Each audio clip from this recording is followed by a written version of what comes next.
Right. A very good evening to all of you guys. Hope the audio and the video streams are clear.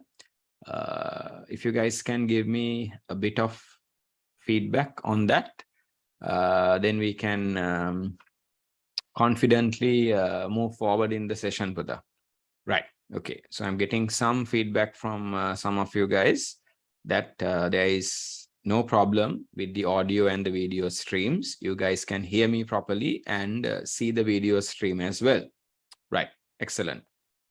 So first and foremost, let me apologize for the slight delay in starting the class. According to the CEB power cut schedule, we were supposed to get the power back around 4:20 in my area.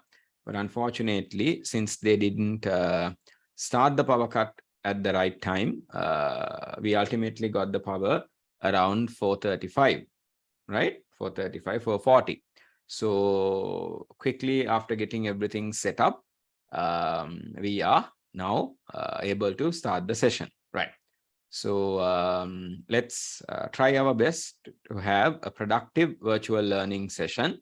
Hopefully, we will not be interrupted with any other issues connected to the power cut or the internet connectivity or the bandwidth, right? So on that note, without taking any more of your time, let's get started. Just to do a quick check and make sure that you guys get this done.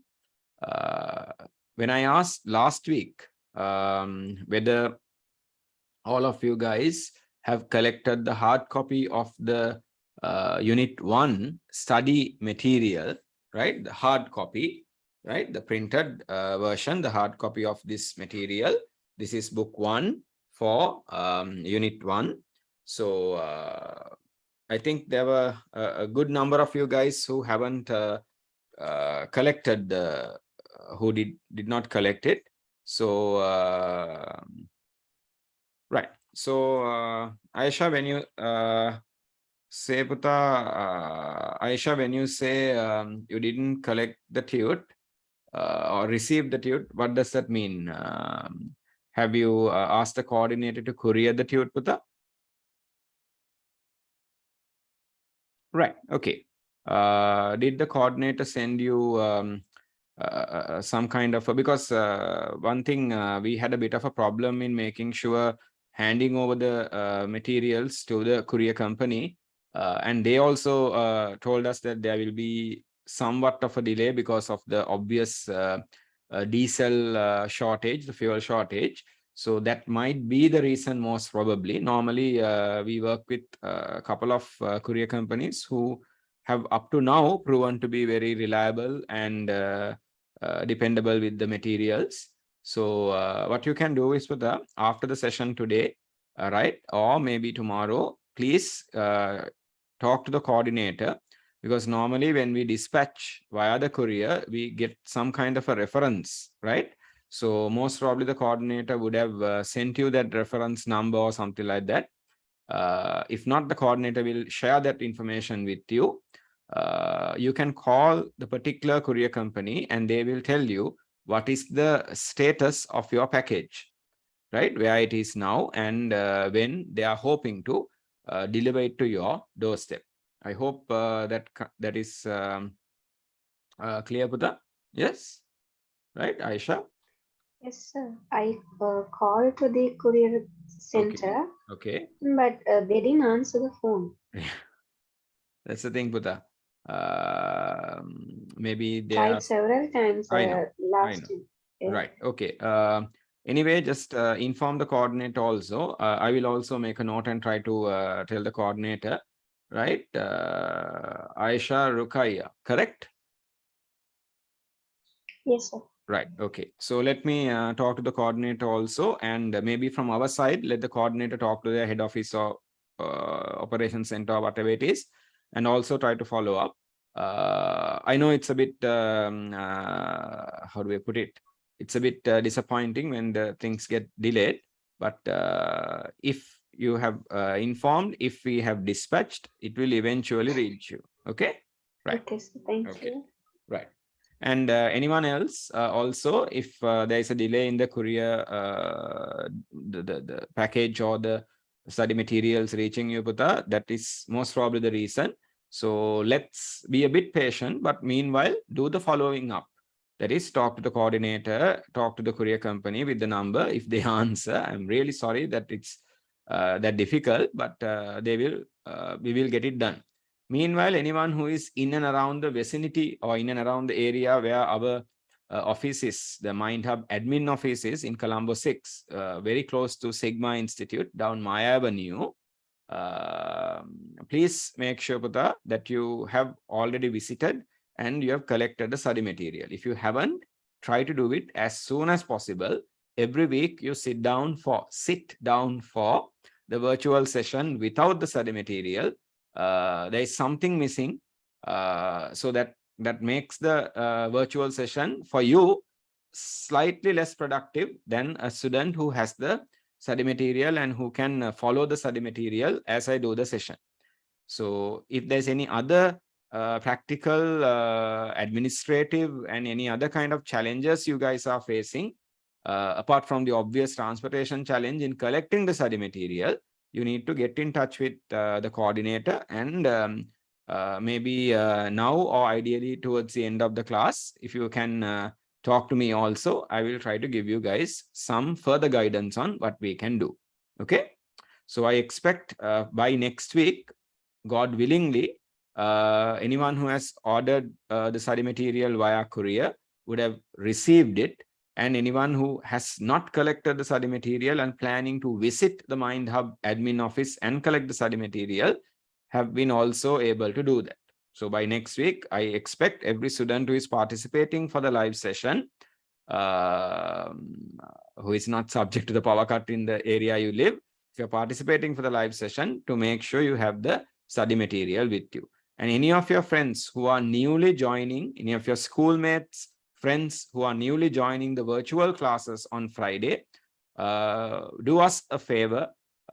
You guys also can guide them on what needs to happen from the point of registering with the MindHub website to verifying their email and registration, the student login, from how to join the virtual sessions, joining the WhatsApp group, all of these things you have to do.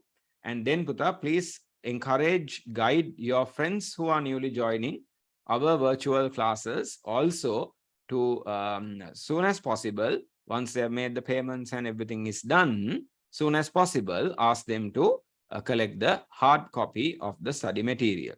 Please keep in mind, in terms of the study material, I've given a part, right? I've given a small part of the study material as a PDF to you guys, right? Because of the transportation issues at that time when we started the classes, right? 3 weeks back. But now, Buddha, please keep in mind, in the future, you will be given the PDF of the slides that I am using, that also a student version. I explained this last week, which is downloadable by you. The study material is not given as a PDF. Study material is only made available as a printed hard copy. And once you make the payments, you guys, if there's a study material relevant for that period, we will update you via the WhatsApp group. Then you need to make sure you either visit the MindHub admin office with your order number, payment proof, or you talk to the coordinator and send the coordinator the details about your payment proof and the delivery address, whatever the information the coordinator requires. Then we will try to dispatch the THO via courier. Okay, those are the options. It's important. It's a compulsory part of the virtual program that you collect the hard copy of the study material. Right. That hard copy of the study material is, Puta, what makes you guys and the students who come for my physical classes, that's how we bring you guys to the same level, because the material, the content is the same. Is that clear? The only thing is we are using the virtual platform for you guys, and we are using the physical platform for the physical or in-person students. Okay, right. Right. So I think that's very clear. I'm sorry I had to take a bit of time on that, but it's important that we are clear on these things. And you guys, please do me a huge favor. any of your schoolmates, any of your friends who join the virtual class in the future, Puta, while I will also explain this time to time, you guys can help me by help us, me and the coordinators, by giving them an idea as well, what needs to happen. Okay, right. So with that, let's get going.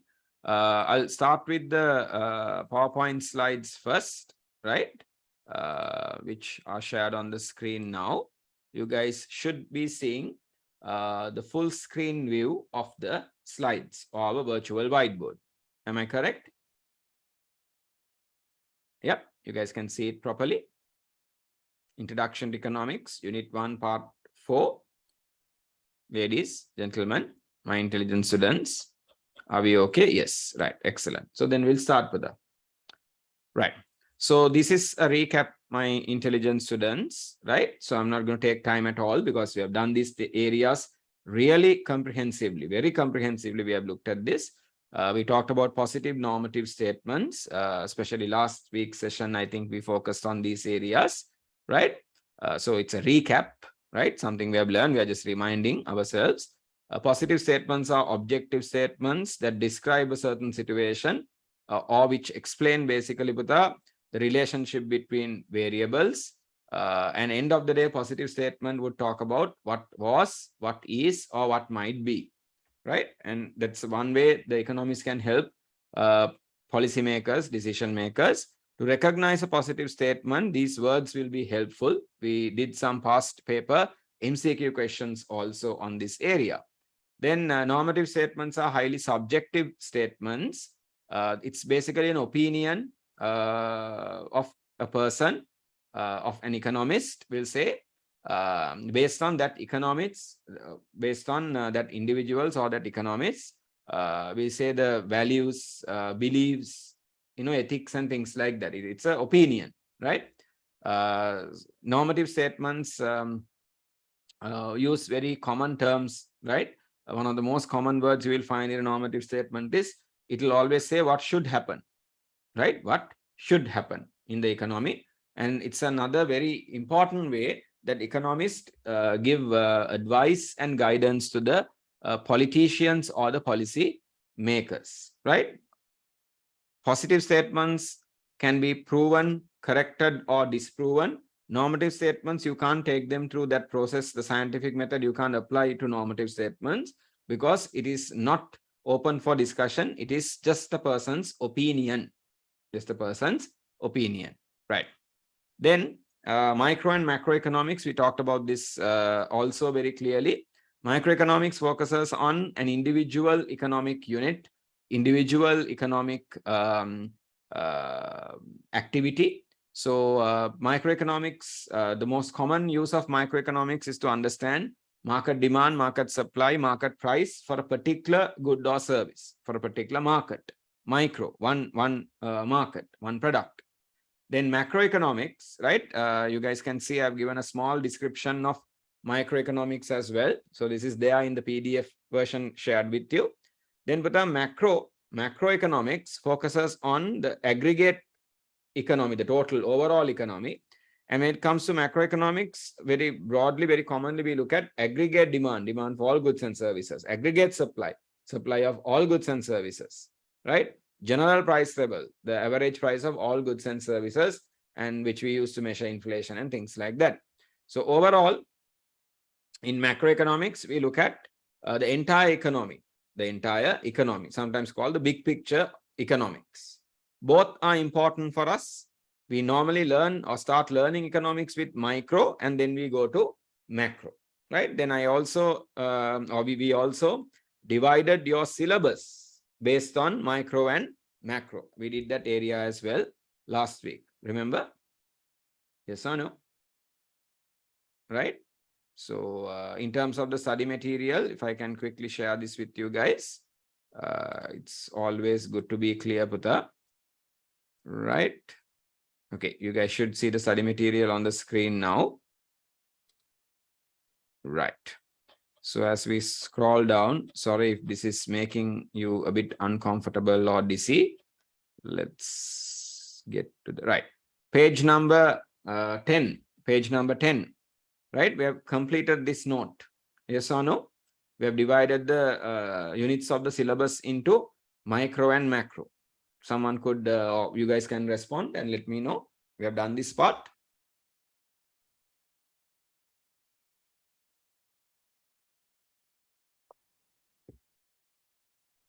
Ladies, gentlemen, no? Are you checking your notes? Right, okay. I've got a few responses that says we have done this area. Do others agree as well? In page number 10 of the study material. If you don't have the study material, Pata, I might have asked you guys to write this in terms of your notepad or notebook you have in front of you. Yes, have we done this? Why is this? Why the silence? One of you guys, two of you guys have said yes, but the others, what's the confusion, Pata? Is it because you don't have the study material or can't remember or you're checking? What's happening?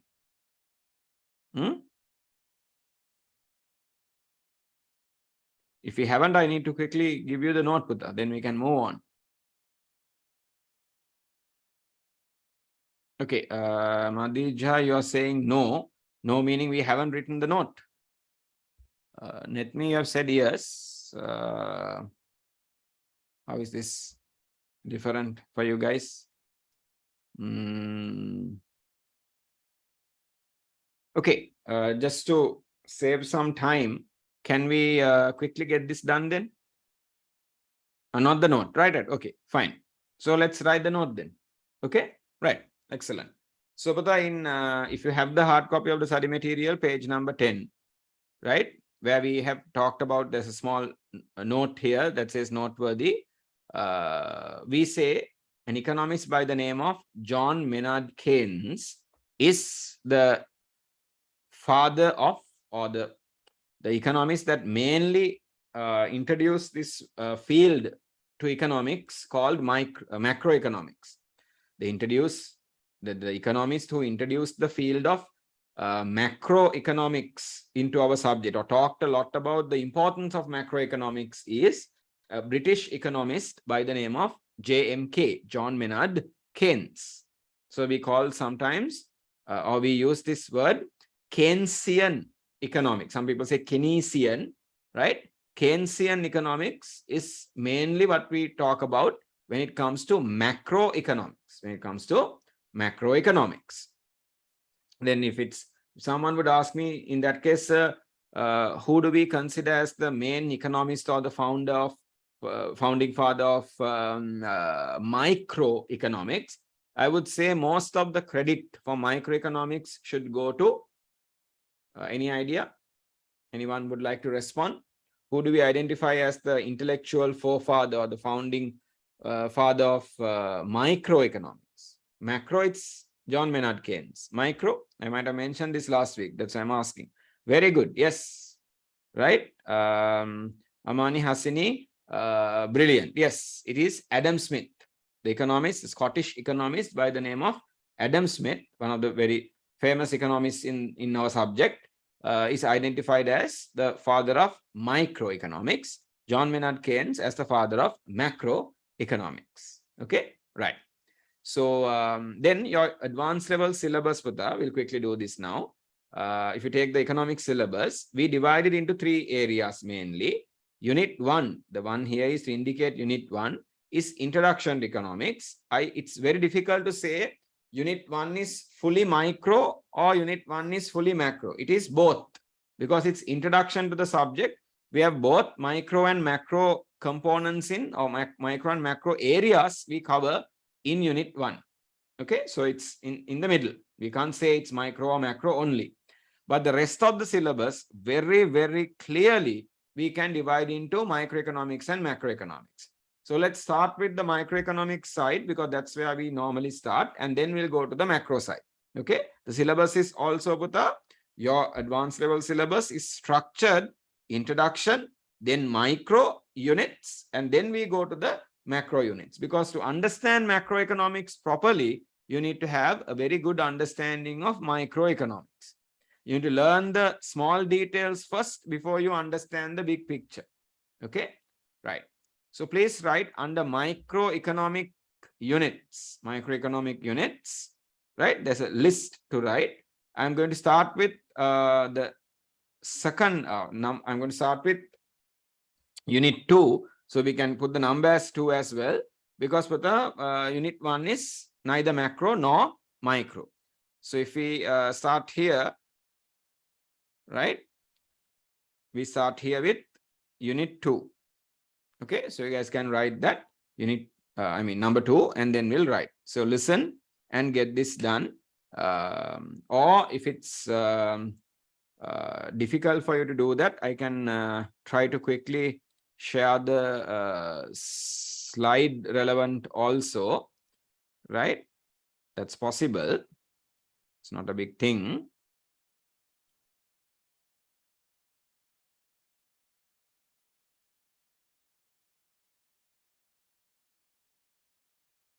Right. Okay.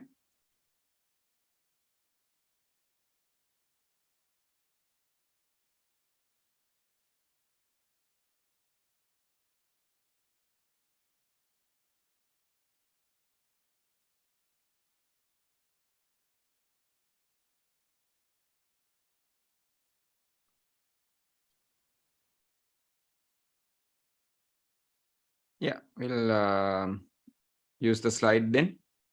Yes. Seems that you guys are a bit more comfortable with that.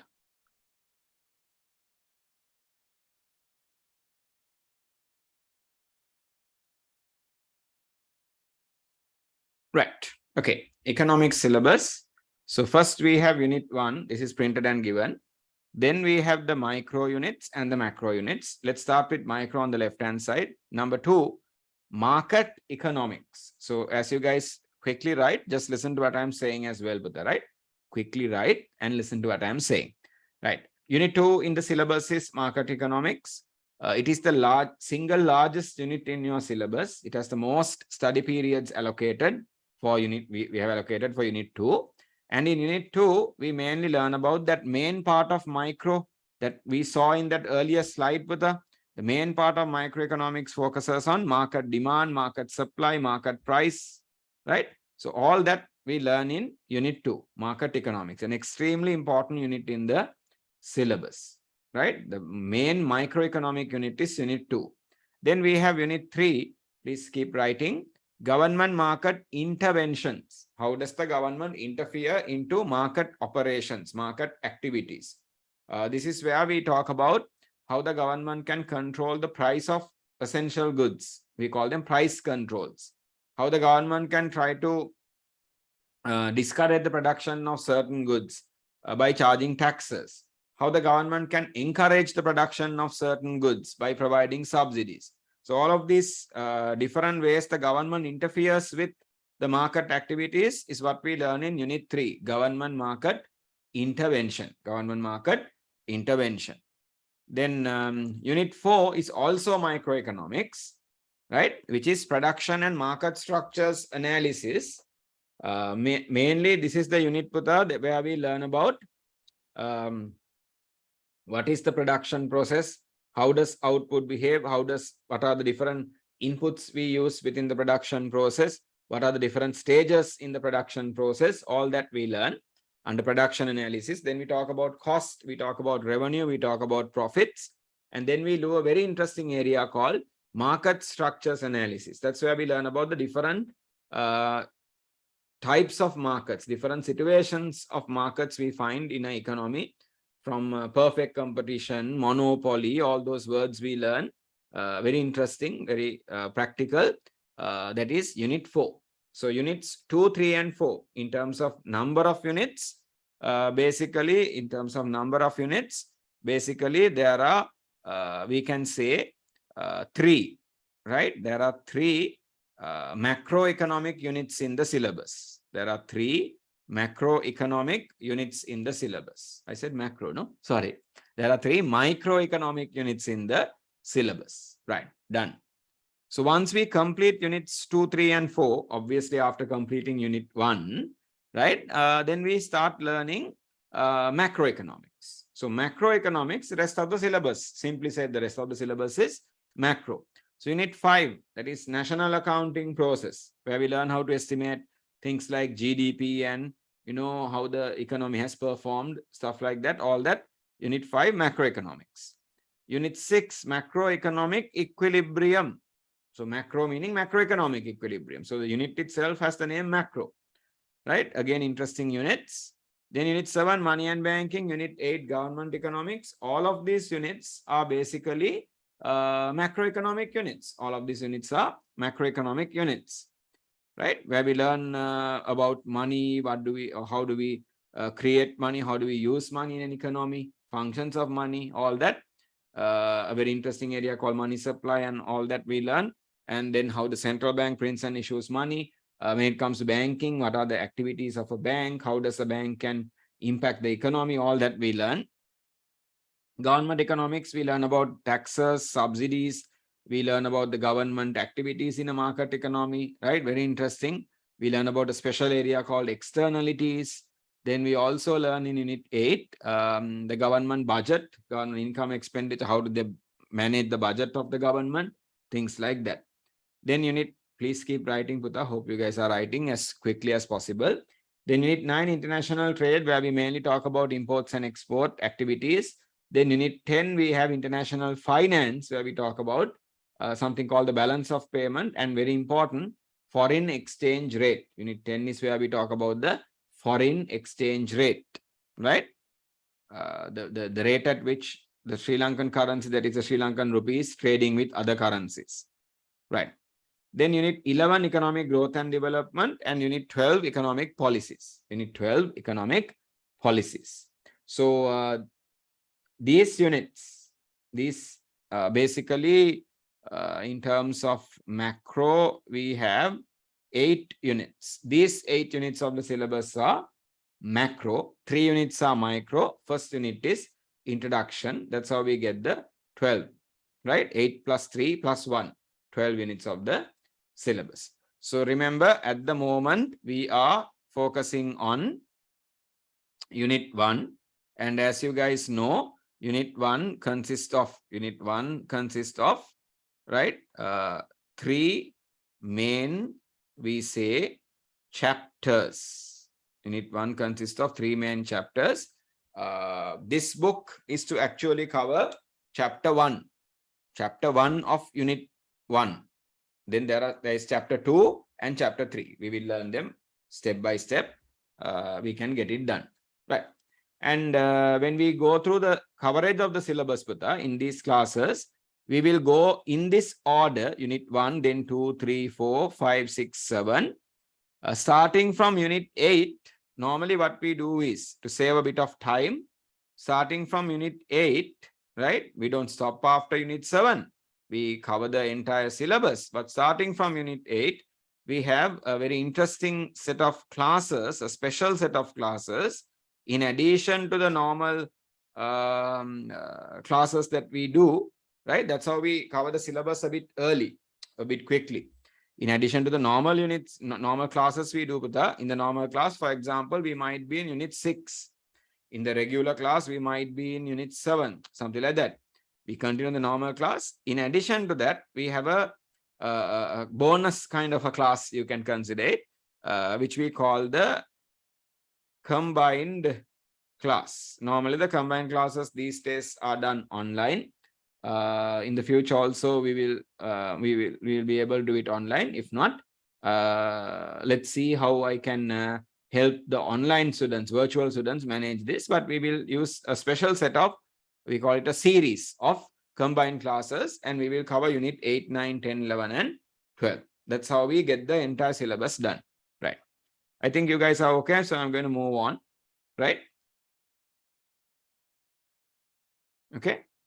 So the discussion about economic methodology is very simple. I explained this a bit briefly, right? This is where we follow the scientific method. That is, we make a positive statement, objective positive statement. Then we construct an experiment. We conduct the experiment. These are social experiments. How we want to prove or disprove or correct the positive statement, right? Someone says something about what they thing will happen when one variable changes, what will happen to another variable. So to prove this or to disprove it, we will construct a social experiment. We will gather data, we will conduct the experiment, and then we will make observations and come to conclusions. In the conclusion, if we see enough evidence is there, enough information is there for us to say what is said in the original statement, original positive statement, objective statement is actually happening, then that becomes a theory. If we disprove what is said in a positive statement or objective statement, that particular concept or statement does not become a theory in our subject or a law in our subject, right? Why study economics? Did we write the notes here, Putta? I don't think we did. I don't think we would have. Did we write the notes on why study economics? Did we do that part? No? Yes? What do you think? No. Right. So let's get that also done quickly. Again, give me a few seconds to locate a slide for that. Then I think it will be useful for you guys.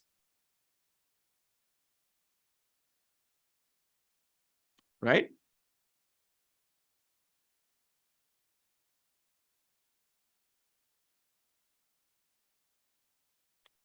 Right. Yeah, this should do it. Okay.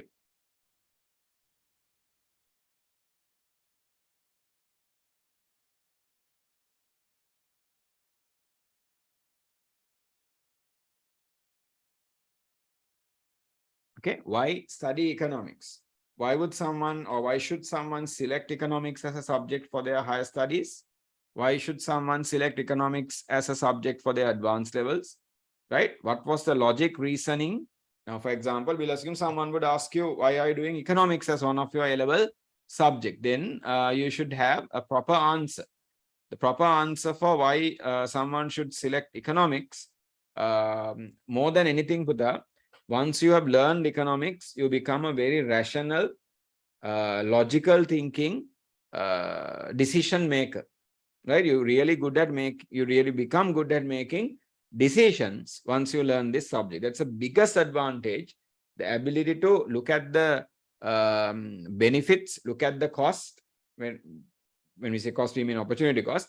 Look at the benefit, look at the cost of each decision, look at the way, meaning measure the benefits, measure the cost, and try to come up with a decision that will maximize your benefit and minimize your cost. So this way of thinking is the biggest advantage one would receive, the biggest skill set one would receive by studying or learning economics properly. Just learn economics doesn't do, you learn it properly. On the other hand, for the country, for the government, for the society that you live in, you become a highly value-adding person, value-adding citizen for your country, right? If you have learned economics and if you know the basic economic theories at least, okay? Right, we'll go beyond that, okay, end of 2 years. Right, I think you guys are clear on the point that I am making. So let's start writing, Putta. So first we talk about successful citizens, right? You can become a successful citizen. So what I'll do is I'll bring the points on the screen. Can you guys quickly write them and let me know if you are done? Then I can explain it at once very simply. Okay, right. So let me bring the points on. Sorry. Can you quickly write it and please let me know, Putta, when you are done. Just say done. Okay, right.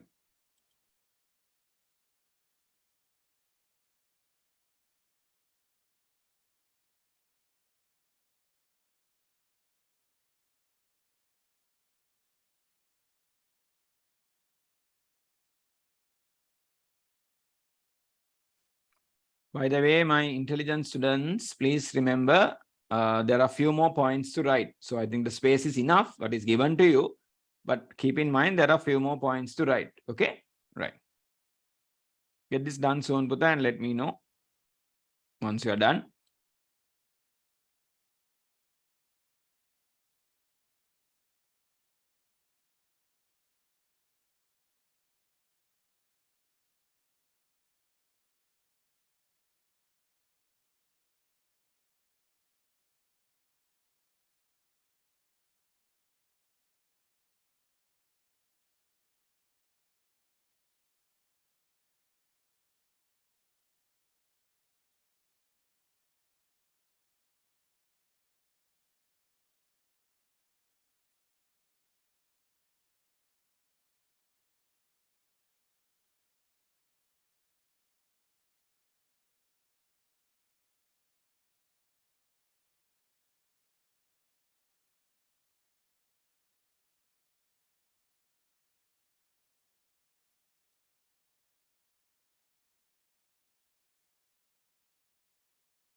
Excellent.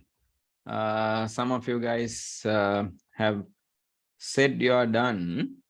Okay, are all of you done, Putta? Shall we move on?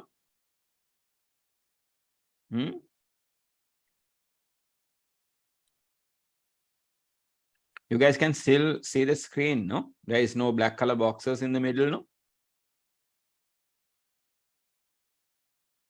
Yes? No? Can see the screen fully? Or at least what I've shared on the screen, Buddha? Yeah, right. Okay. So, yes. Amina, Amani.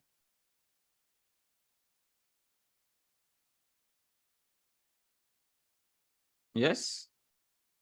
I'm just reading some random names. Are you guys done? Right? Don't worry. You haven't done anything. I'm just reading out some random names. Right? There are a lot of students who start whose names start with the letter A in this class. No? Right. Anyway. Let's see. Christine, done. Hasini, how are we doing? Done. Right. Netme, have said you're done. Shira, done. I think I said your name properly this time. Think. Yes. Right. If I didn't put up, please correct. Right. It's very important that you guys have this trait in your personality. When someone doesn't say your name properly, when someone doesn't talk to you properly, when someone doesn't give you the respect, recognition that you deserve, Pudha, always stand up for it.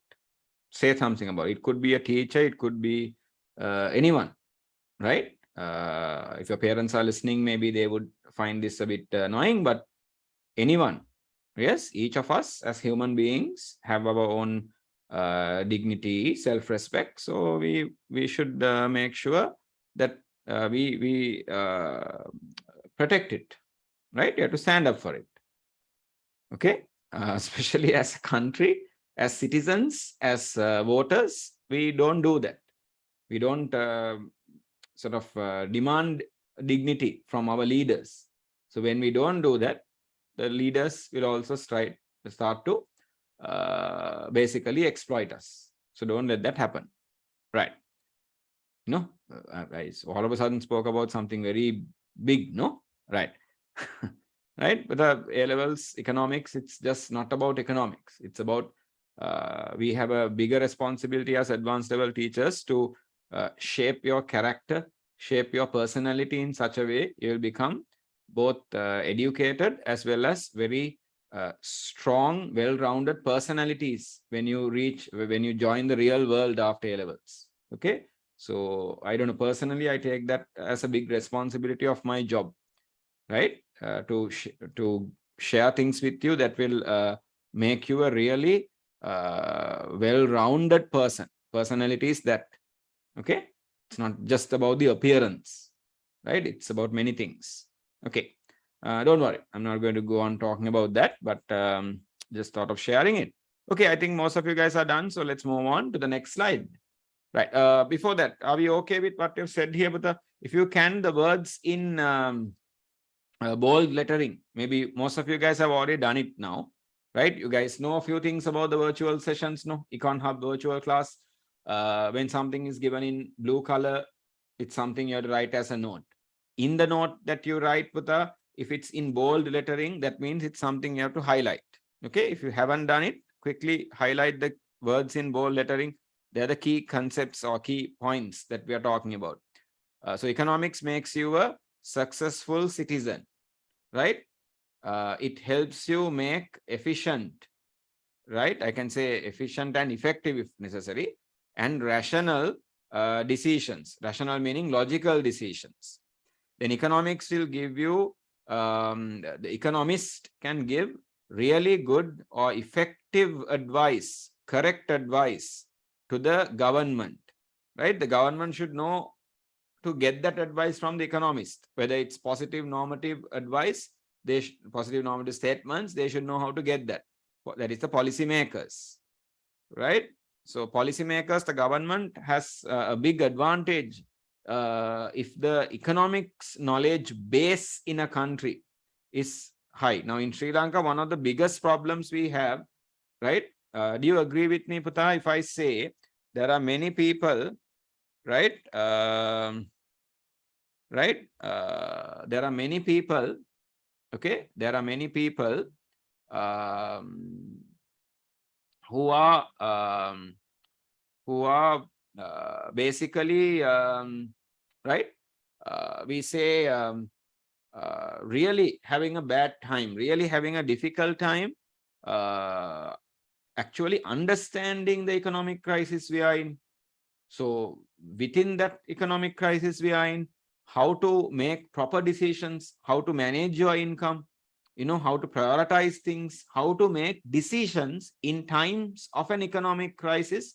There are many our fellow Sri Lankan citizens of this 22 million population we have are finding it so difficult that makes their life so stressful and miserable. So, but one of the biggest things, I mean, not only me, many people who know this subject, who have an idea about this subject, i.e. that is economics, have identified one of the main reasons why many people are suffering more than they should suffer in this economic crisis, right? Making bad decision one after the other is because there's a big problem with economic literacy in our country. The basic economic concepts, basic economic laws, basic economic principles and behaviors, they don't understand, they haven't learned, they don't have an idea of. So if many people in a country are economically literate, if they know the basics of economics, even in an economic crisis in that country, people will be having less stress, people will be making less mistakes, and it will be easier as a country to come out of this problem. Is half the problems we are having with all these shortages and queues and mismanagement of the distribution and all that we will not have, because it's both sides. It's not only the government or the authority, it's also the way we look at it, right? When we don't have that proper economic knowledge of how to handle a shortage, this is what happens. So I hope you guys understood that part, right? More people in a country knowing economics is going to help that country develop faster, progress faster, come out of any economic crisis or situation faster, right? Then we have economic literacy, which we talked about just a few seconds ago, that makes good citizenship.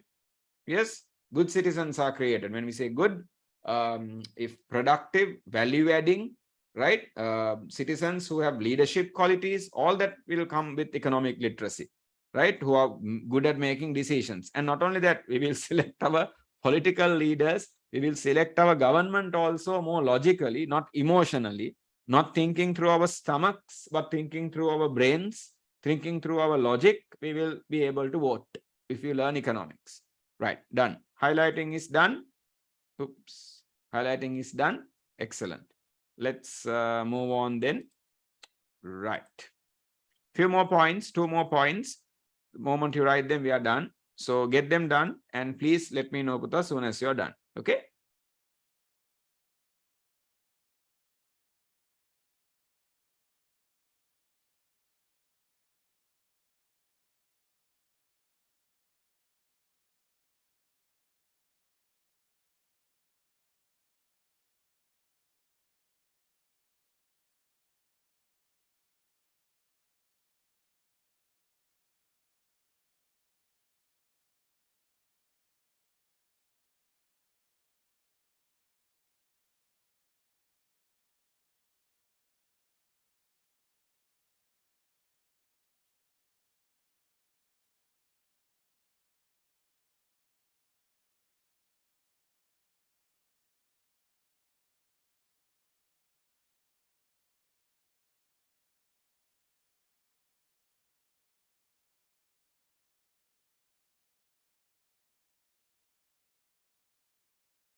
Okay, so most of you guys have indicated you are done, Putta. So I'll quickly start focusing on the key points here. So continuing with our reasons why someone should learn economics, we are saying once you have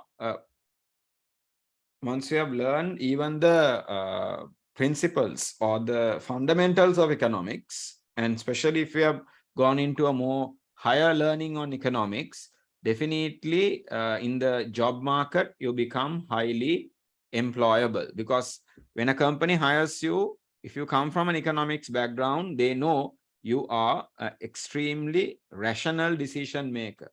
They know you can handle a certain high pressure situation. You can handle tough, or you can make tough decisions without being emotional, being rational. But at the same time, economics will also teach you, because the social science, it will also teach you how to be good with, I'm sure you guys have heard this before. Today, Putta, companies are looking for, especially the large companies are looking for what we call emotional intelligence. The concept is called what? Emotional intelligence. That is where you need to be intelligent. Now, we used to have, basically, we used to refer to this as IQ, right? That's the way we measure a person's intelligence. That is intellectual quartile measurement. But today, companies are more interested in knowing how much of emotional intelligence a person has, rather than only looking at a person's general intelligence. General intelligence is maybe how qualified you are, how well you do in a aptitude test, things like that. But today companies are very focused on emotional intelligence. Economics as a subject will even give you a skill set that is good for that is going to make you better at emotional intelligence as well, right? And then more opportunities will be there in the job market, because you are more employable. And also economics is a broad subject, no, but you will see that now. Even if you look at the units that we learn in even advanced level economics, this is the introduction level to economics even, right? Now, the first unit in advanced levels is introduction to economics. Actually, Putta, everything we learn in advanced level itself is introduction to economics. We only learn the fundamentals, the principles of economics in A levels. No, you really go into the deep concepts in your higher studies. So even if you learn introduction to economics, even with advanced level economics, you will realize that it's a very broad subject, because a lot of things we cover in economics. So when you do that, you become a person who has a career opportunity. You have career opportunities, plural, career opportunities, not only in one particular field.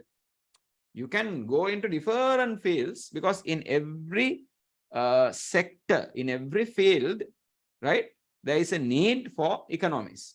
There is a need for economics knowledge. Hopefully that is clear. Then finally, this is a subject that is highly systematic in the way we learn. Everything is logical. There's a way we do things. There's a way we learn. There's a way we apply our knowledge also in economics, right? The science, no? Right? And it's highly analytical. So analysis skills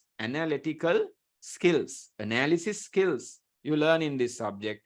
And again, we keep saying this, rational thinking skills is one of the biggest advantages you get by learning economics, by doing economics as a subject.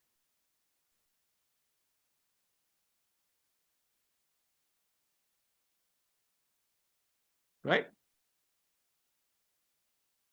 Yeah, I think we are clear. So are we okay with that? Right, shall we move on then? My intelligent students, my emotionally intelligent students, shall we move on? Yes? Ladies? Yes, sir.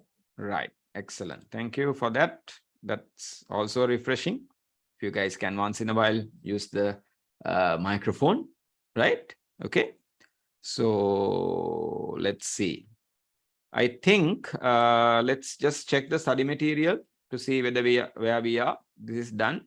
Okay, shall we discuss these questions, Putta? Yeah. Right. Ladies, gentlemen, shall we?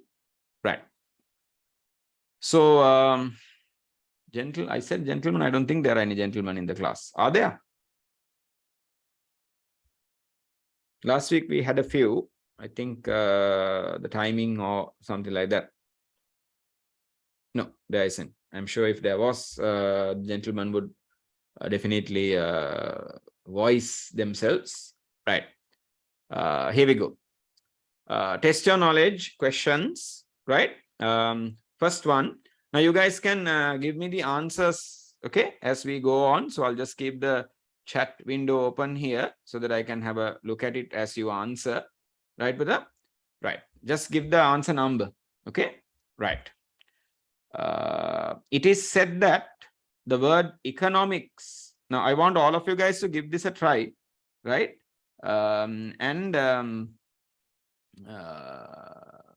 Before I give the answer, I want all of you guys to bring in your answers. Right. I'm sorry, Buddha. Can you guys read the first 3 questions and figure out the answer? Right. Give me 1 minute. Right. I'll come back.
Right. Extremely sorry for that.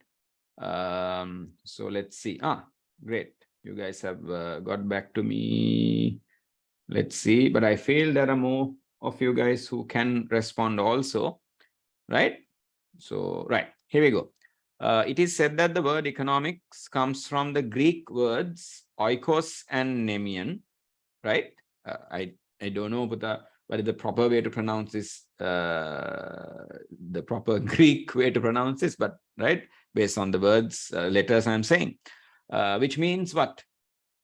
Which means most of you have given the answer for the first question as number 2, one who manages a household. Brilliant. Yes, to manage a household is the meaning for the Greek words which have been combined to come up with the word economics. So economics is origins of economics. The word economics is from the Greek language. In the Greek language, it is trying to give the meaning, the one who manages a household. So in economics, it's end of the day, how a household unit deals with scarcity is what we have taken, Putta, and we have expanded it in, we have included, or we have what is the word? We have introduced some mathematics, some scientific approach to it, and we have made it into a proper subject. But the origin of economics, you understand that word, Nabuta, where the birth of economics is when a household unit, right? When your parents realize that they live in a world of scarcity, and how do they deal with that? That's where the subject comes from. So I don't think there's any other subject in advanced levels. I don't think, okay, maybe any other subject that you do as a commerce student, as an art student, maybe, that is more closer to you and your day-to-day life than economics. I hope you guys agree. So the correct answer for question 1 is answer number 2. Okay, right. Then number 2, right? Question number 2, economics is the study of. Basically, what is economics? The study of what? Is it the study of animals?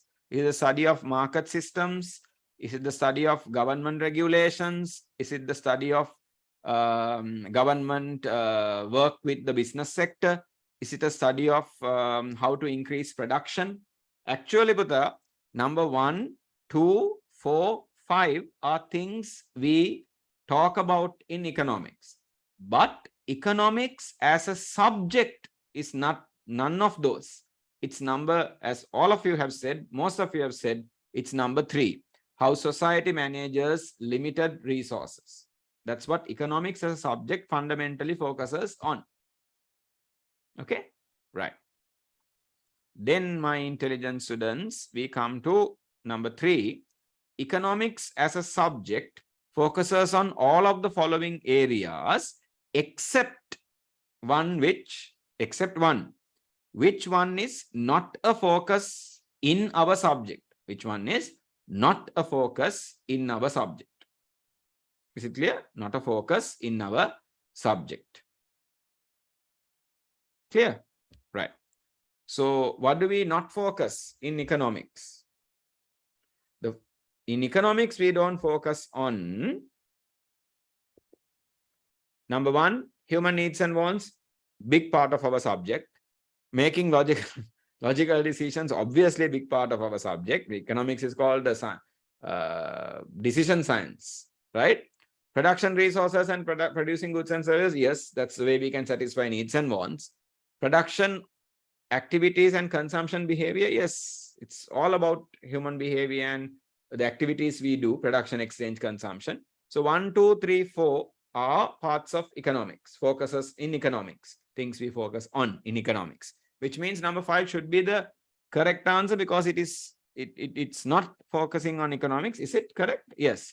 Human, the word emotional relationships. We don't look at human emotional relationships. That is why one of the 12 units in your subject is not love and romantic relationships or something like that. We don't have a unit like that. Get what I'm saying? So out of the 12 units in the syllabus. So we don't really go there, right? We look at the rational side. But human behavior, social science. Correct answer number 5. Are you guys clear on what I'm explaining? Are we okay? If you have an alternative answer, if you have a different answer in mind, please do let me know. I'm definitely able to explain. Okay, willing to explain. Right. Question number 5, Buddha. Sorry, question number 4. When a society cannot produce all goods and services people wish to have, right? Maybe I could say want to have also. It is said that the economy is experiencing or facing. What is the correct answer for question number 4? Is it inflation? Inflation makes it difficult for us to buy certain goods and services, or most goods and services, because the prices increase, right? Is it consumerism? Consumerism is where you believe where there is a lot of demand for things, where the companies also purely focus on what are the goods and services consumers demand and go behind that. That's consumerism, right? Externalities is how some activities we do, consumption, production activities, affect others in society. That is externalities. And market failure is when the market system is unable to efficiently solve the basic economic problems of a society. So, Putha, none of that really talks about what is given in the question. It is scarcity, correct? Right. Most of you have given the correct answer. Scarcity, limitedness of resources in comparison to unlimited human wants. We will learn scarcity properly. Right. Question number 5. Households and economies have each of the following in common, except which one? Which is not something common between households and economies? I think you guys will agree with me if I directly jump to the correct answer. That is, both must produce goods and services. Answer number 3. Economies, end of the day, have to use or allocate our limited resources and produce goods and services. That doesn't mean households are really given the main job of production. Households are having the factors, they contribute to the production process, they earn an income. Remember that circular flow model. Households provide land, labor, capital, they earn income. With that income, they go to the product market and they buy goods and services and consume those goods and services and get the satisfaction we need. That is what households do. We are not the production units. Okay. So the correct answer is number 3. I think you guys will agree with me.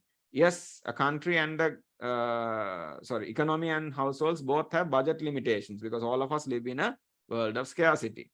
So what about answer number 4? Okay, let's see. Answer number 4.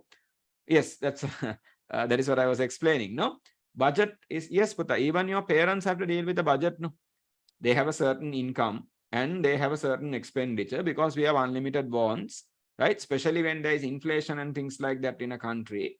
What happens is they will find the budget limitation is there. The income is not enough for the expenditure. Budget limitations are created because, again, the fundamental reason is scarcity. We have limited resources, unlimited bonds. Did I explain it, Buddha? Let me, are we okay? Right. Economies deal primarily with the concept of, I keep coming back to the fundamental concept, the central concept. I keep coming back. What is the answer here? Economies deal primarily, mainly with, yes, scarcity. Economy focuses on poverty. Economy looks at how societal changes happen. Economics looks at how power is used by the authorities, the market power, the regulatory power, government power, all that we learn. Globalization is a big part. In it 9, we talk about globalization. But mainly economics is a subject about scarcity. Okay. So 6, number 1. 7 onwards, 7 has some subparts, true or false. Did we do this last week? If you guys can help me a bit. Did we do this last week? Nope. No. Okay. So let's quickly do this then. Okay. Question 7, part A. In economics, we study about how people face life with limited resources which have to be used to satisfy their unlimited wants. True or false? True. That's a very correct statement. We can agree with it based on our basic knowledge we have got about the subject called economics. So I'm going to say true. Right? My God. Right. So let's say true. Okay, this might get stuck. In that case, I will go to the annotation option on the Zoom platform, right? Okay, so true.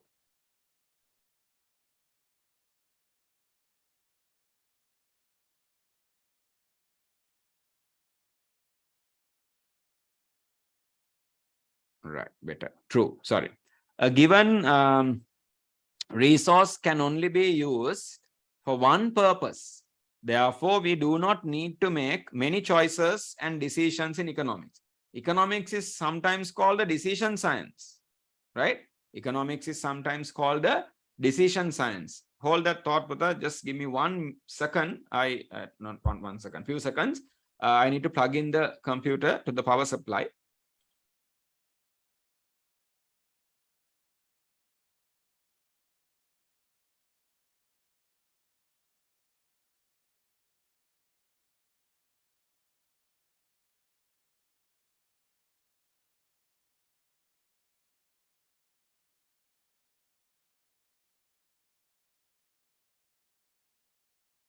Right. Sorry. Okay. What do you guys think about this statement B? I said what I said earlier was economics is known as a decision science. So if we really don't have alternative uses, even if we have scarce resources, we really don't have choices to make. No? Choices is what creates decisions. No? If we don't have choices, what do you think? In a given resource can only be used for one purpose. What do you think? Now, the English part is important. If this says, here we go.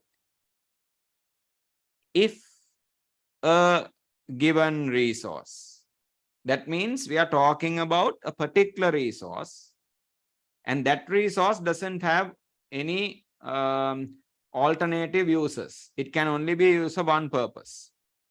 Then we don't have to make a choice. Here it says a given resource can only be used for one purpose. Therefore, we do not need to make choices and decisions. So I know it's a bit unfair for me to think you have to read it that way, but Putta, sometimes in your exam paper, you have to read the question carefully, and the English, that's what I kept on saying on the first day, if I am not mistaken, at least during the introduction day, I told you guys, when you are doing economics in English medium, we have to be good with our language also, because the way we read the question will end up the day decide the answer we are going to give. So because I haven't said if a given resource, I'm saying a given resource, right? A given resource only has. So that means this, I'm trying to give the meaning to the all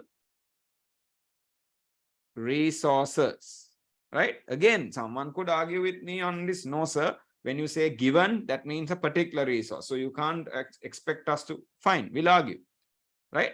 For now, I'm going to go with the answer as false.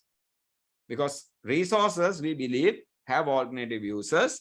Therefore, there's a trade-off or choice. That's why economics is about decision making. Okay? Scarce resources with alternative uses. Think about it. If you disagree, that's fine. We can do that. Okay? Not all the questions, right? Then C, economics is a logical and scientific subject, not an art or a subject focusing on complex human emotion. That's easy enough, but definitely that statement is very true. Economics is about the money, or we say financial and material, the things to do with goods and services, right? Material behavior decisions of people. Economics is not about emotional things. Right, it was there in the definition, the introduction part we did. Then next we say economics is more of a natural or biological science, not really a social science. My God, false. Economics is indeed a social science. Economics is indeed a social science. Okay, right. Then E, finally it says, an economy has a private sector and a public sector engaging in the continuous activities. We also use the word flow, right? Flow activities of Production, exchange, and consumption. Very true. That is what an economy is. That is what an economy is. Any situation where production, exchange, consumption continuously takes place. They are connected to each other and they continuously take place.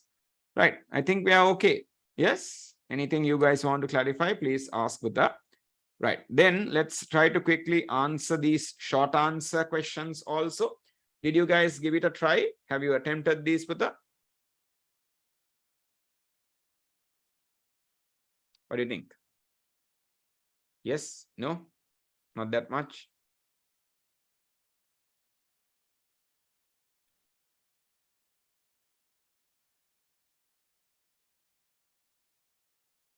Ladies, what happened?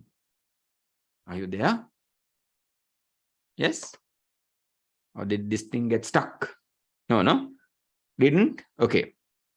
If you have answered, I'm very, I would very much encourage for you to unmute the microphone and read out your answer. Just say, excuse me, sir, and maybe say your name and read out the answer if you have written. Right? Share that with the class. Anyone? For the first one, what is the main common problem faced by household and society?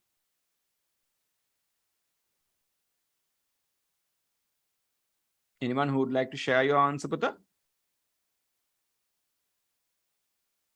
Okay, right. So shall we just quickly see if we have written?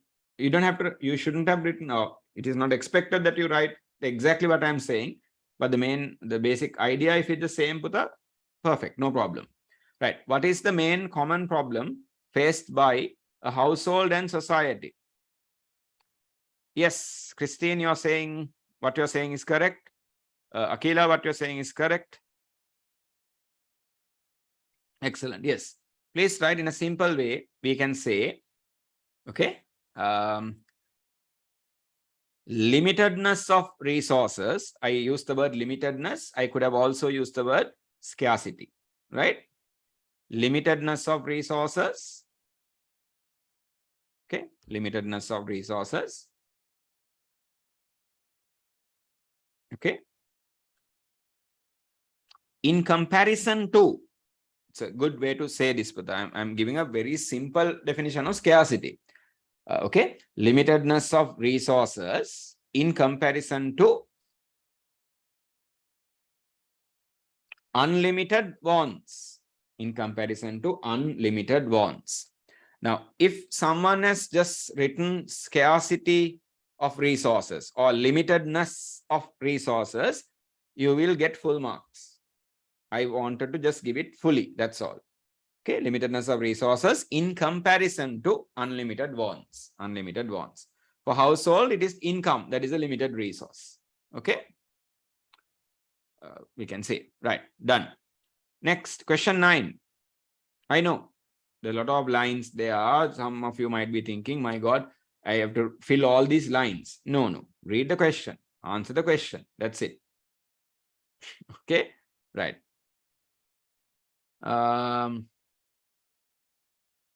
Who are the main sectors or parties operating within an economy? Sectors or parties operating within an economy. Maybe for this, someone could unmute the microphone and share the answer. I think it's easy.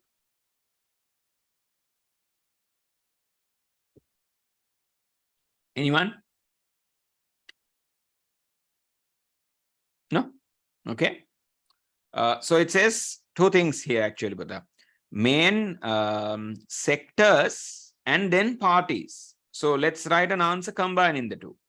So we can say one, we have, I'm going to only write the abbreviation, households. You guys have to write the full thing, households. Number 2, we have the business organizations. BusOrg is business organizations, right? So you guys know, if we put these two together, we have the private sector. We have the private sector. Okay, private sector. Then number 3, we have the government. Okay, in Sri Lanka, we say GOSL. G looks funny. GOSL, Government of Sri Lanka. GOSL, Government of Sri Lanka. Right. And this government of in Sri Lanka, GOSL government is also known as the public sector. I'm not going to say pub sector, public sector. Right. So there are the two sectors, private sector and the public sector. Three parties we have covered, three institutions we have covered. And number 4, we have basically the ROW, that means rest of the world. If not, we say external sector. Okay, that's the next external sector, rest of the world, rest of the world. Just keep in mind, just for your understanding, 1, right, plus 2 plus 3, okay, equals 1 plus 2 plus 3, don't do maths here, equals 1 plus 2 plus 3 equals domestic. Sometimes we say domestic sector, domestic sector, okay, or the domestic economy, domestic, can't see there, no, domestic sector, or the domestic, we'll say sector, right, or economy, right, domestic economy. Done? Are we okay? Yes, some of you guys have answered also using the group chat. Very correct. I think we are okay here, right? We'll move on. Then, right. What is the main aim of an economy? So there's a bit of a thing to write there. So maybe we can make a note. Anyone wants to read out the answer that you have written?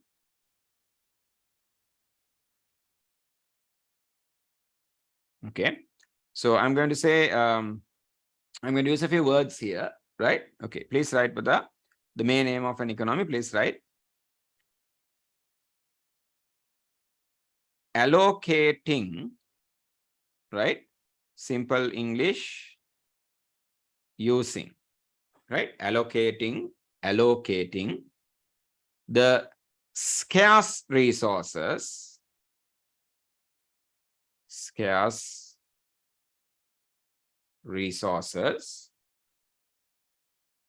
of a society, allocating the scarce resources of a society, allocating the scarce resources of a society in order to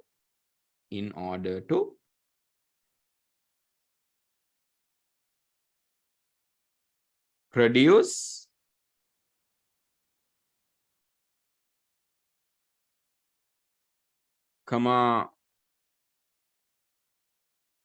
exchange and consume, produce, exchange and consume goods and services, goods and services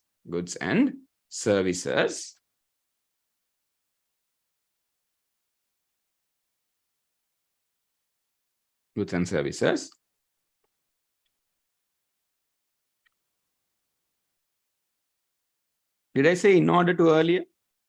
Can someone help me here? Did I use the phrase in order to earlier? Yes, okay, right.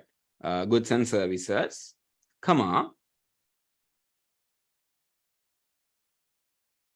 which can fulfill, or we can say satisfy, right? Which can fulfill or satisfy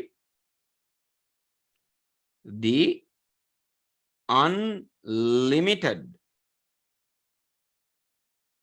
wants of the given society,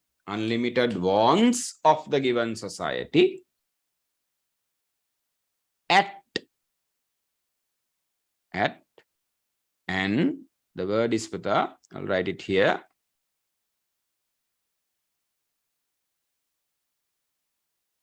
optimum, OPTIMUM, optimum level, at an optimum level. Okay, optimum level meaning efficiently and effectively. Efficiently and effectively. Efficiently and effectively. I'm sorry about the really good handwriting, but okay. Optimum level means for the efficiently and effectively. Efficiency is very important in economics because it's scarce resources. Efficiently and effectively. That is the meaning for the word optimum level. Okay, full stop. Done? Right. So that is what we expect an economy to do. Allocate the scarce resources of the society.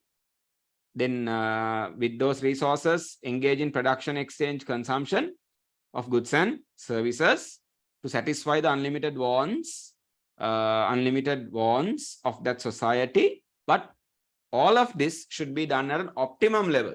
That's where the Sri Lankan economy is having a problem. No, we have a certain inefficiency, and we have not made we are not doing the right things. That is, we are not being effective, okay, and efficient. Right. Right. So I think you guys are clear. Next, what are the main activities which take place in an economy? What are the main activities? These activities are what we call the main flows of an economy. When only when these things happen, we say it's an economy. What are they? You guys know this? Very good. Yes. Please write production, exchange, and consumption.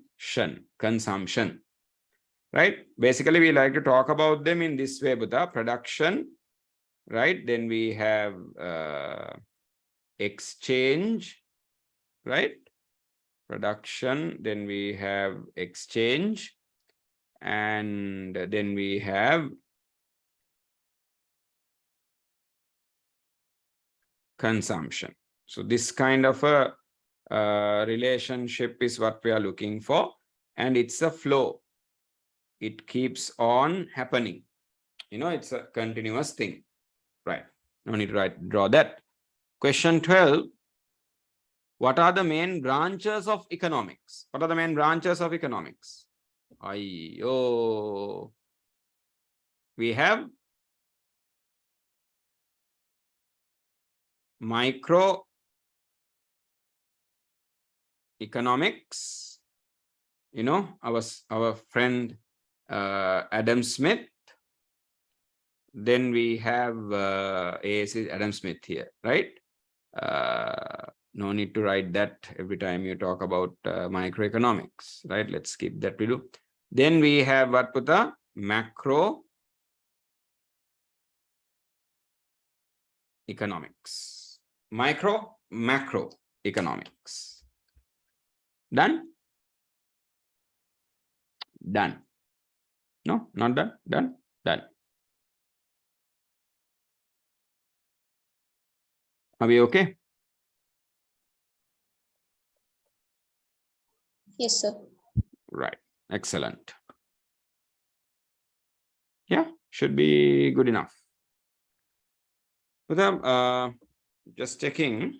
You guys were given all of you guys are in the WhatsApp group, and you were given updates on the class time, if there is a delay, you know, the link for the class, all of these things. Yes, the group is being updated properly. Are we posting things okay? I know the messages are sometimes a bit longer, but sometimes we have to communicate clearly, right? So please always stay updated via the WhatsApp group. And just a kind thing I want to remind before, no, we are not about to finish the class or anything, but we will finish the class, don't worry. I just want to remind this. I said something about this in the beginning also, when we started the class. But now A-levels have started. No? Even commerce classes have started. No? But now this is almost end of July. Today is the 29th. So next Friday when I see you guys, it will obviously be the month of August. So you guys finished your O-level exams in May, June, July. So 2 months have gone by. Now, even commerce students should really start making decisions about their support classes, right? So my strong recommendation, advice or guidance is, as an advanced level economics teacher, I think I told you guys once or twice that, okay, 2024 is my which number of batch? Each time we start a new batch, there's a number, no? Which batch are we starting? Yes, very good. You guys remember this. 2024 A-level batch is my 20th advanced level batch. So from 1 to 19, so you guys are 20th, 1 to 19, I have continuously done classes. So but there's some experience I have about this exam and knowledge I have about this subject. No? So as using that knowledge and experience as a teacher, I'm telling you, at the moment, this will make me sound very old, but that's okay, because I believe you and your parents are smart enough to give that recognition for the experience that I will bring. So that's why I'm saying this. At the moment, in terms of English medium economic support classes for A-levels, out of the teachers who are teaching and doing this job, right, I would be considered as one of the most, if not the most senior in English medium economics teachers in terms of support classes. Okay. So, but with that, I'm telling you, you need to really encourage your friends, talk to your friends. If they're looking for a class, if they're trying to join a class, and if they're looking for online or virtual option, right? I think you guys are okay with the way we are doing the virtual classes, no? Right? We are doing it live. You can ask questions. I'm trying to interact with you. You are given a PDF. We have a proper platform called Mind-Hub. You know, there's a classroom there. Recorded options are there. Then the hard copy of the study material is given. There's a slight delay, I agree, but the hard copy of the study material is given. Are you guys okay? I think it's a very comprehensive way. Now we are doing the virtual classes. What do you guys think? You know, all elements, if there's anything more for us to improve, you can definitely give us feedback. We will look into that, Putha. But I think it's a very comprehensive thing, Putha, we are doing, right?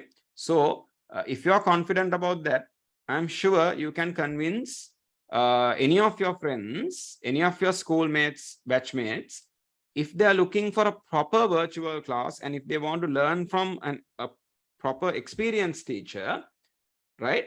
Who has a really good track record of performance and results, then you should, this is the message actually, this part, you should get them to join as soon as possible, at least from the month of August. Then they will ask you, my friend, right?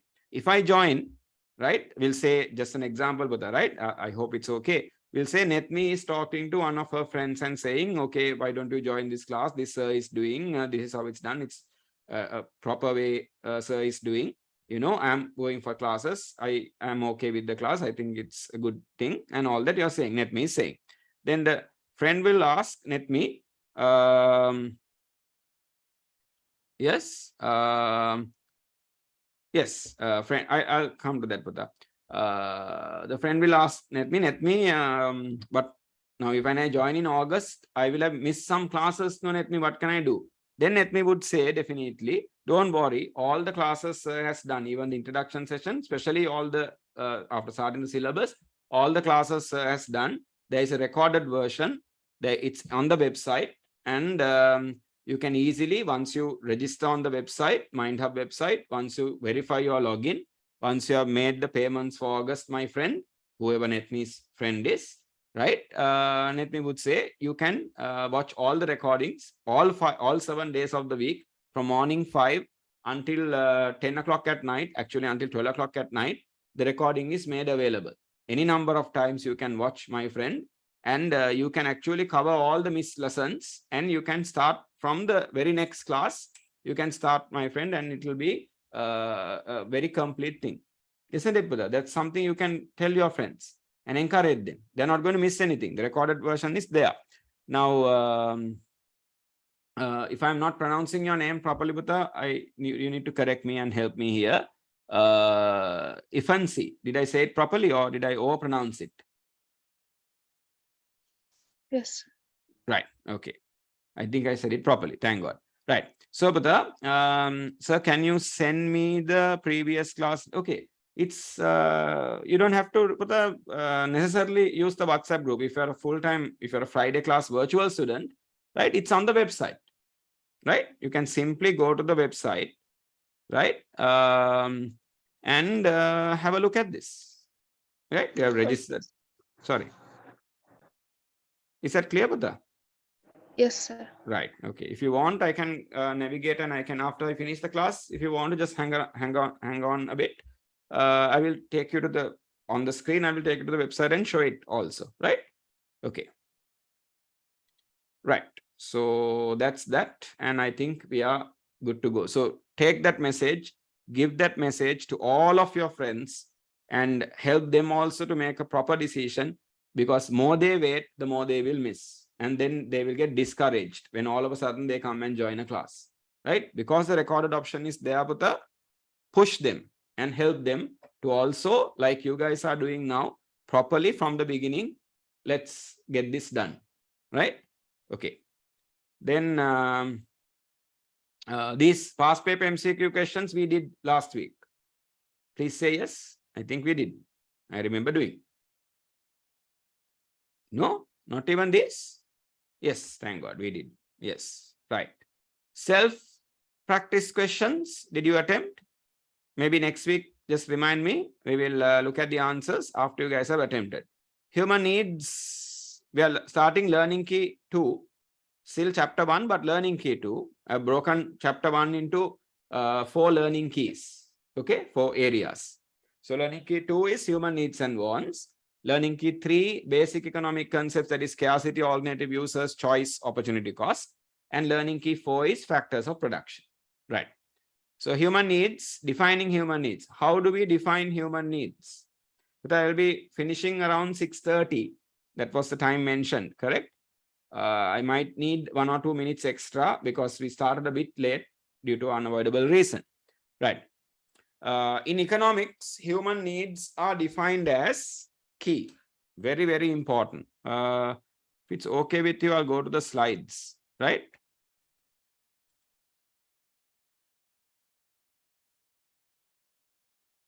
Here we go. In economics, are you guys clear? You can see this on the screen. Yep. I've shared it, right?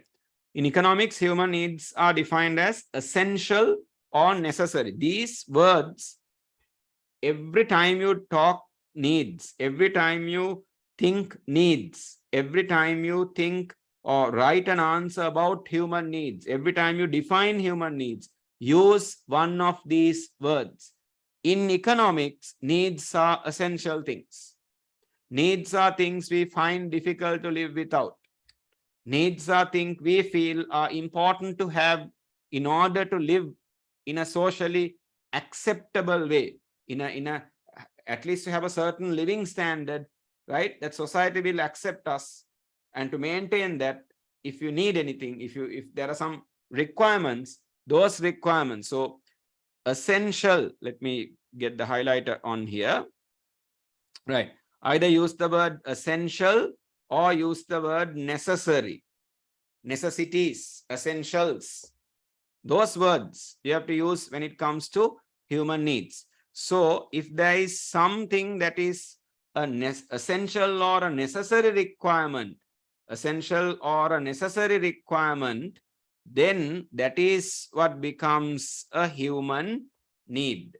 Okay, I hope that worked. That is what becomes a human need. So it has to be a requirement that is either an essential requirement or a necessary requirement. If it's an essential or a necessary requirement, it becomes a human need. Is that clear? That is the meaning for the word need. So when you think needs, When you think human needs, think essential, think necessary requirements. These requirements have to be satisfied. Otherwise, we cannot live in a socially acceptable manner. We cannot live in a socially acceptable manner. When we live in a society with other human beings, there's a certain standard at which we expect to live. Right? Just because we have, for example, just because we have food to eat, that doesn't mean we are living. We need food, we need clothes, we need shelter, we need health, we need maybe basic education, we need communication, we need transportation, we need maybe some entertainment. You know, these are all our needs. They are essential. And so needs are essential or necessary things. We find our life is we find difficult to live without them. Then out of those needs, Putta, right? Out of those needs, we have another set of needs. So needs are essential. Needs are things we have to satisfy. So another English word, right, we can use is needs are indispensable. Needs are what? Indispensable. What does the English word indispensable meaning? Difficult to live without, hard to live without, indispensable, or cannot live without. Then we have, so we have needs. Let me get the pen here. We have needs, okay, needs. Then from the needs, so needs are essential, needs are necessary, difficult to live without needs, satisfying needs. Under needs, we have something called basic human needs. When we say basic human needs, these are the things we absolutely cannot live without. If we don't satisfy our basic human needs, we cannot survive. We cannot survive. So needs are essential. Basic human needs are the most essential, or basic human needs are required for survival. To survive, as to live, we need basic human needs. So what could be the basic human needs? Can you guys give me an idea? What could be these things? Let's see. Food, clothes, shelter. Very good. Right? Actually, we start with something very basic. No? Air. Yes. One of you, Hasini, has mentioned that. Air. Right? But since air or oxygen is available free of charge or freely available, and luckily, biologically, we are designed such a way that we don't have to think and breathe. We automatically breathe. Right? So therefore, we'll start with food. Air is definitely something we have to think about, but because it's available, it's automatically satisfied. That's what I'm saying, right? Unless someone is not allowing you to breathe, okay? Or someone or some disease is not allowing you to breathe, it's there. So we'll start with food. Very good. So when we say food, it includes water as well. Then we need clothes. Why do we need clothes? For two reasons. One, our skin, the human body, our skin is not designed to survive all these different elements or weather conditions. So we need some additional protection. So we need clothes, right? A more biological reason. Then there's a societal reason. There's a cultural reason. When we live in a society, we expect to wear clothes, right? Then, so food, clothes, and then we have shelter, right? Shelter doesn't necessarily mean as long as you have a tree and you're living under a tree, you can't say I have a shelter. You know, basic house with some basic facilities, basic ventilation, something like that, right? Minimum space, minimum ventilation requirements, shelter. So these three are called subsistence, right? We'll use that word later. Survival needs, subsistence, the basic of the basic human needs. Basic of the basic human needs. Then we add two more things. We need maybe some basic health care, some basic health care. We need some basic We need some basic education or primary education. When these things are there, they are basic human needs. Unless these are satisfied, we cannot survive. They must be there. And when a person is unable to satisfy his or her basic human needs, we say that person is facing poverty. That person is poor. So we say a person is poor when that person is unable to satisfy his or her basic human needs, even at a minimum level. If you can't satisfy, you're facing poverty or you're poor. Okay? So needs are essential, necessary things. Within needs, we have basic human needs. So we have basic human needs and we have other needs. Okay? So overall, everything is called needs. Essential, necessary. Right. Are we clear? Yes? Okay, few more minutes. Let's finish this part, Buddha. Right? So indispensable. And we talked about humans cannot live or survive. Cannot live or survive. Right? Remember, cannot live or survive in society unless basic needs are fulfilled. Basic human needs. The food, clothes, shelter, health, education, the 5. Right? So always remember those 5. It's easy, no? I'm sure even if I ask next week, you guys will remember these 5. Okay? Right. Then main features. We'll quickly write this. Easy to understand. Then we are done. So please write whether it's in blue color. You can see in page 17, main features. First one, basic in nature. When we say basic, what does it mean? Needs are very easy to identify. You know, most of the needs are connected to our body, biological. Hunger, thirst. When we feel sleepy, you know, that's a need. Rest is a need. Then when you are feeling ill, you know, health becomes a need. So it's very easy to identify. No one gets confused with this. What is this feeling? I'm having strange feeling. Yes, I'm after half an hour of analyzing that feeling. You don't say, no, I'm hungry, right? Very basic things, Buddha, right? Immediately you figure out, right? Very, very biological. Even emotional needs are like that. If you're feeling sad, you know you're feeling sad. You understand? No one says, no, what is happening to me? What's wrong with me? There is this water-like thing coming out of my ears. You know, I don't feel like doing anything. You know, you're feeling sad. You're feeling a bit down, right? Okay. Cannot be artificially created. Very true. No? Needs can't be artificially created. Needs have to be created within each person. We say needs are, another way to say this is needs are, right? Cannot be artificially created. Needs are created within. Needs are created within each person. Is that clear? Needs are created within each person. Hope you guys are clear. Okay, created within each person. Done? Right. You guys have to write this. Then, but I want to add something here. I feel it is also important. Right. The third point I want to add is, right? Okay.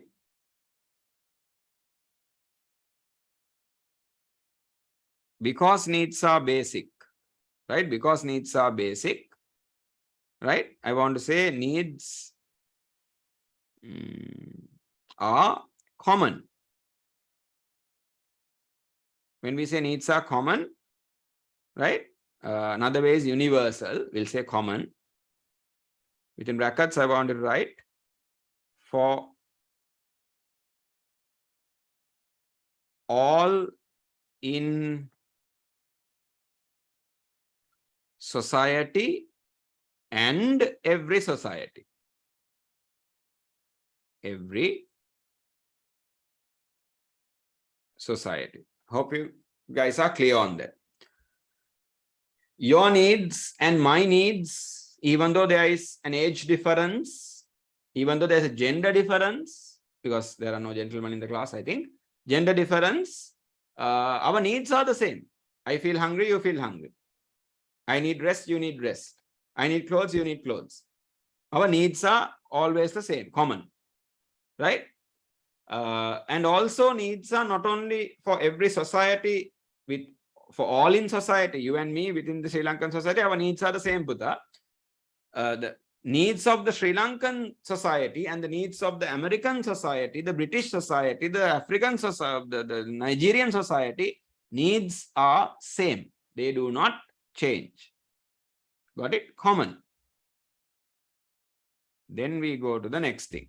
Number 2, relatively limited in nature.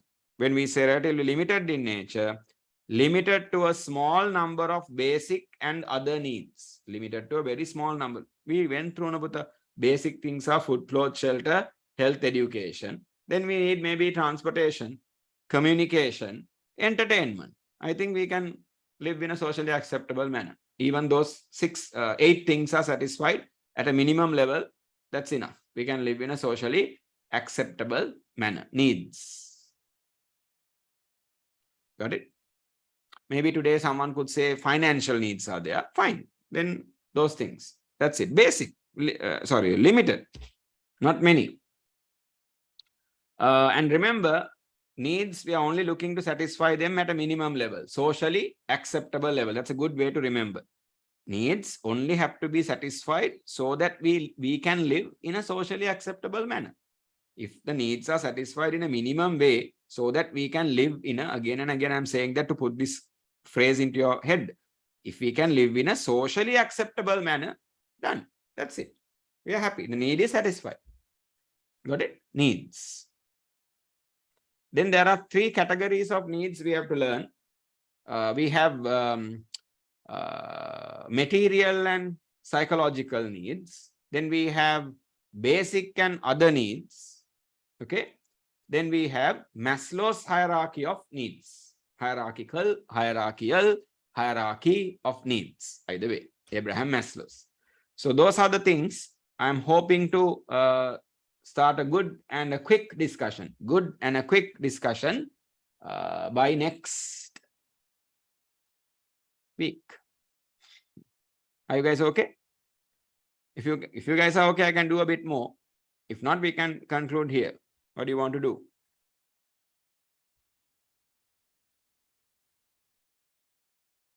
We covered a lot. We had a productive session, but I'm okay with it.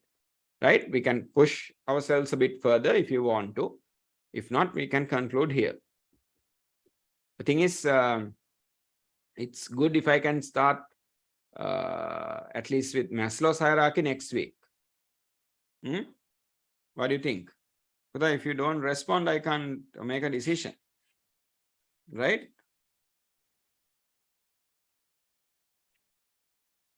Yes, material and psychological needs. Shall we write the note on that and stop? Is that okay? Then I can explain about the. Yeah, we'll write the note and that note on this. Right? Okay. So I'm going to go to the next slide then. We are okay here? Ladies, gentlemen.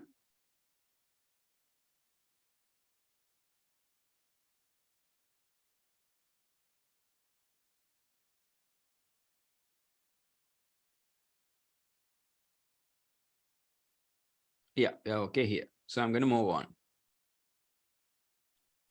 Right. Material or psychological needs. But I'll quickly explain. It's so easy. Material needs are needs that can be satisfied using goods and services. Any need, if we can satisfy with using a good or a service, tangible good, intangible service, it's a material need.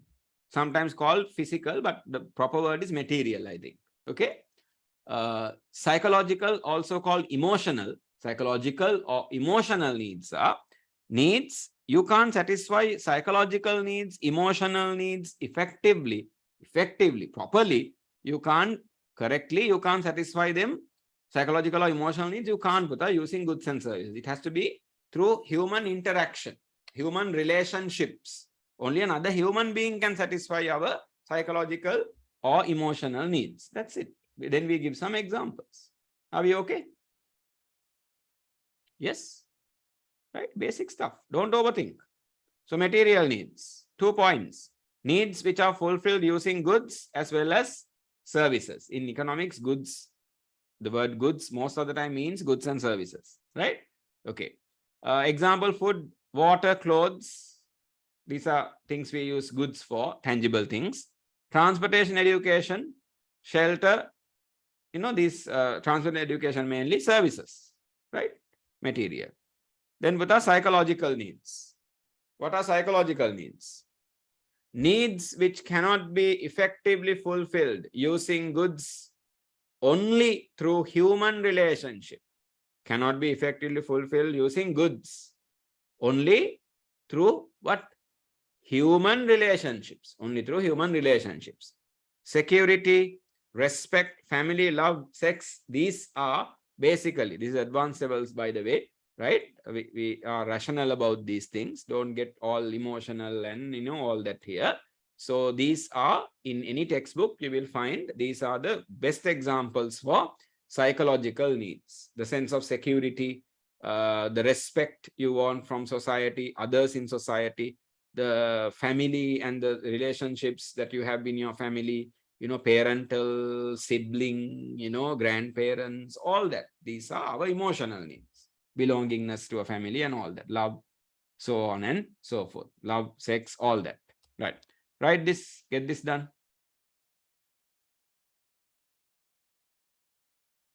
Okay. And let me know once you are done. Then we'll conclude the session.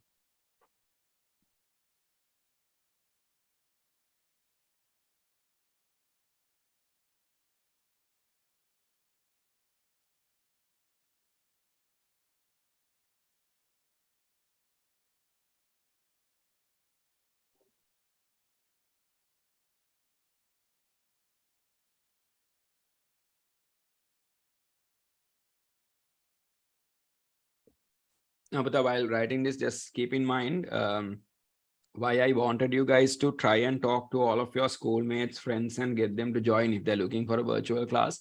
If they're looking for a physical class, as you guys know, I do some physical classes at Shakti Institute, Bambalapitiya, and Sigma Institute, Colombo 6, that is in Kirlapana. But virtual, on Fridays we do, using the MindHub platform. Why I said that was from next week onwards, I am planning to speed up a bit, because I think the introduction part, I have given you guys 1 month to gradually settle a bit. Don't worry, next week onwards, I'm not going to just go at this massive speed, but we need to speed up a bit. Okay, right.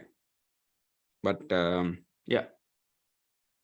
And because the recording is available, but always, even if you were there for the live session, even if you are here now, because the recorded version is there, even you guys can watch it, no, but right? And certain parts you didn't, maybe it didn't register in your mind properly. You can go and watch that part and be okay with it. Complete the notes and stuff like that, right? Done? If you're done, please let me know. Yeah, done. Excellent. So what I'm going to do is, while being on this screen, right, while being on the screen sharing mode, right, I'm going to start concluding the session.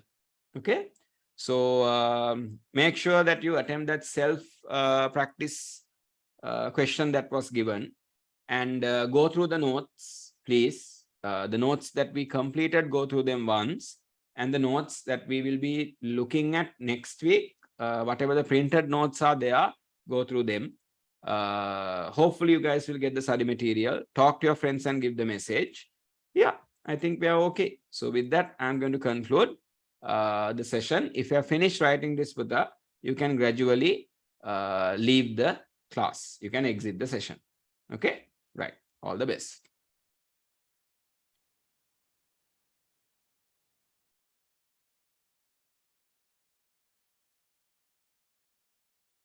Come.